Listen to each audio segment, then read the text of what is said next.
Olá, pessoal. Bem, eu sou a doutora Windes Brazão Ferreira e estou aqui no meu canal para compartilhar um pouquinho mais de dicas com você que vai fazer a inscrição para concorrer a uma vaga no mestrado profissionalizante ou mestrado científico, né? Um mestrado estrito sensu ou um doutorado. Então, presta atenção, não deixe para depois, tá bom?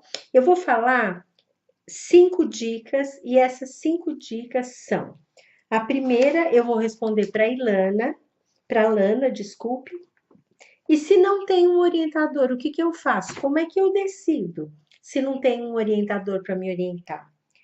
Vou responder a pergunta da Sueli 41 e ela diz: olha, eu quero muito fazer um mestrado, mas eu não tenho grana, eu estou desempregado. E aí, como é que eu faço? Além dessas duas respostas, eu vou dar dicas com relação a como escolher um orientador de interesse, o que que você faz. Vou falar sobre o edital, gente. O edital é o primeiro nível de seleção. É classificatório. Porque se você não sabe mexer no edital, tchau, você tá fora. Ou, lembrei, eu tô com faringite, desculpe. Vou falar para vocês também um pouco sobre o currículo e os comprovantes. Gente, isso é uma etapa fundamental, que você não pode deixar lá para frente, porque senão o desgaste é muito grande, tá bom? Bem, já passou 1 minuto e eu tenho que correr. Lana, com você, meu amor. E se não tem orientador, o que que eu faço? Muito simples. Faz. Vai lá e concorre. Desculpe. Olha lá. Você tem uma área de interesse. Você quer fazer um projeto. Você vai lá na universidade, que é perto da região que você mora, e você vai pesquisar no programa de pós-graduação para o qual você está submetendo o seu projeto. Você vai pesquisar qual é terrível, qual é a linha de pesquisa e quais são os possíveis orientadores ou orientadoras para você. Mas aí, surpresa, surpresa, o que acontece? Quando você vai lá, você descobre que não tem ninguém que possa orientar o seu projeto, porque o seu projeto foge das linhas de pesquisa. Bem, você tem algumas opções.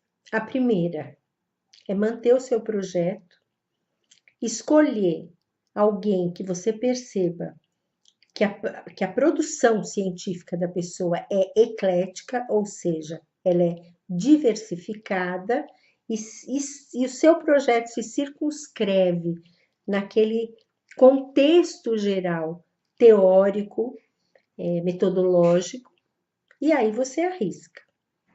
E a outra coisa, que é a dica, você faz uma adaptação do seu projeto.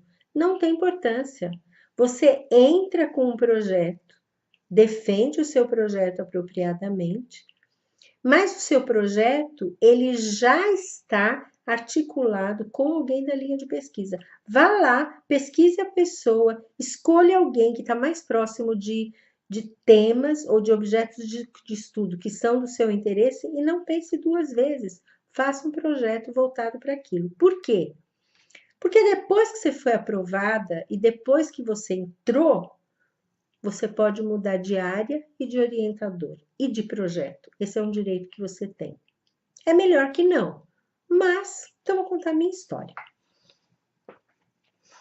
Eu fiz mestrado na Unicamp e quando eu entrei na Unicamp, eu entrei com um projeto que tinha a ver, naquela época eu trabalhava no cursinho Ângulo de Campinas.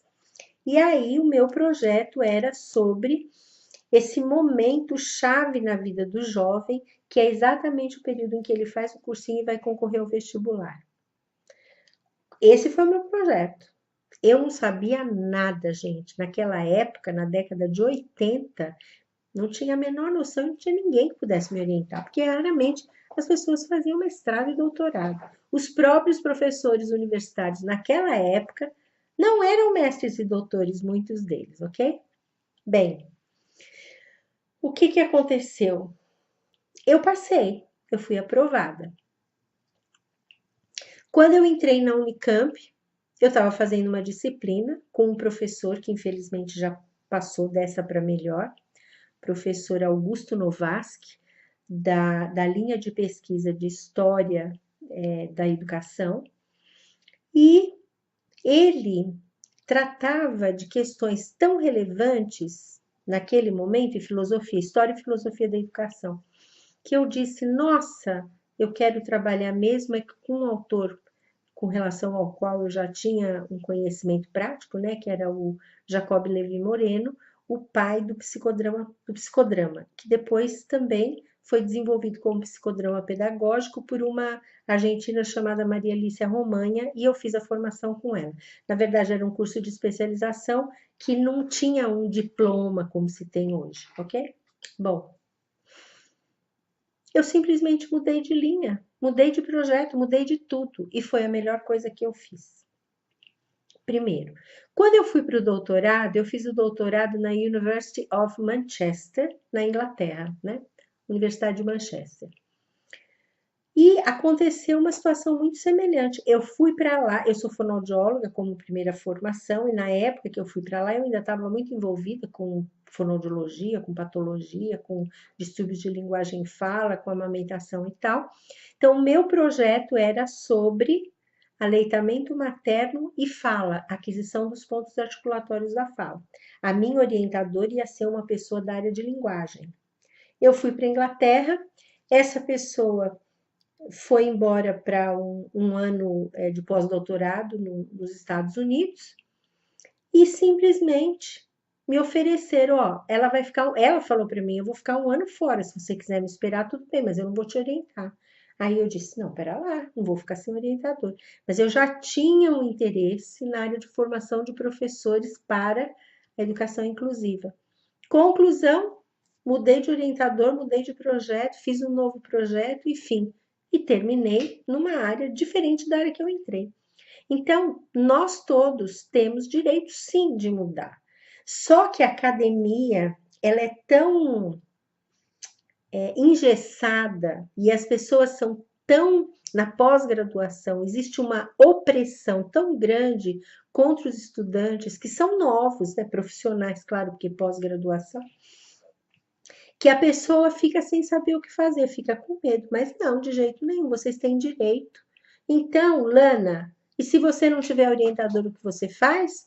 Meu amor, vá lá, escolha na linha alguém que se compatibilize com alguma área de interesse para você, faça um projeto e concorra para aquela área.